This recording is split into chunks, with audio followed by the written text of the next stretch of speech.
দিগন্তে ওই শুভ্র শঙ্খ বাজে মোর চিত্ত মাঝে, চিরনূতনের দিল ডাক 25শে বৈশাখ। আজ 25শে বৈশাখ বাঙালির প্রাণের ঠাকুর রবি ঠাকুরের জন্মদিন।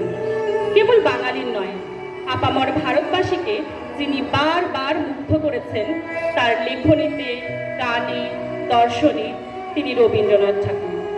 আজ কবির জন্মজয়ন্তীতে কবি প্রণাম জানাই তারই লেখা গান, গল্প, কবিতা পাঠ দ্বারা তাকে স্মরণ করে। কবিগুরু রবীন্দ্রনাথ ঠাকুরের জন্মজয়ন্তীর এই পবিত্র ও আনন্দঘন দিনে আমরা আপনাদের সামনে একটি বিশেষ পরিবেশনা নিয়ে উপস্থিত হয়েছি। আজ আমরা কবি পূর্ণেন্দু মৈত্রী রচিত ঝড়ের মাস বৈশাখ কবিতাটি এক ভিন্ন আঙ্গিকে উপস্থাপন করতে চলেছি। আমি আবৃত্তির মাধ্যমে এবং আমার সহশিক্ষিকা নৃত্যের ছন্দে ফুটিয়ে তুলবে বৈশাখের ঝড়, তার তীব্রতা, তার উন্মাদনা ও তার নবজাগরণের বার্তা।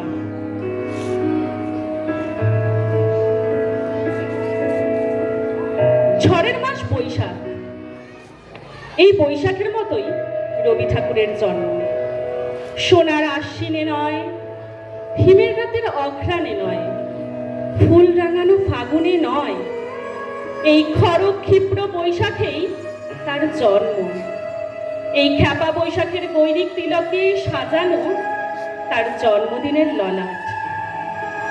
বৈশাখে প্রকৃতির নতুন জন্ম, আমাদেরও নতুন জন্ম এই বৈশাখে, 25শে বৈশাখে, রবি ঠাকুরের জন্মদিনে।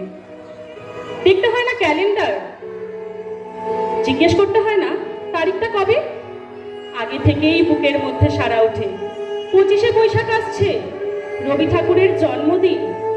বছরে একটা দিনের জন্য তারা নতুন হয়ে যায়। চারপাশে লালে, নীলে, সবুজে, হলুদে রঙিন ফুলের আলপনা, মাঝখানে খয়েরি রঙের সুতোয় রোজ দুপুরের না ঘুমানো চোখে কাজের ক্লান্ত অবসরে বোনা হয়ে চলেছে সেই 4টে লাইন।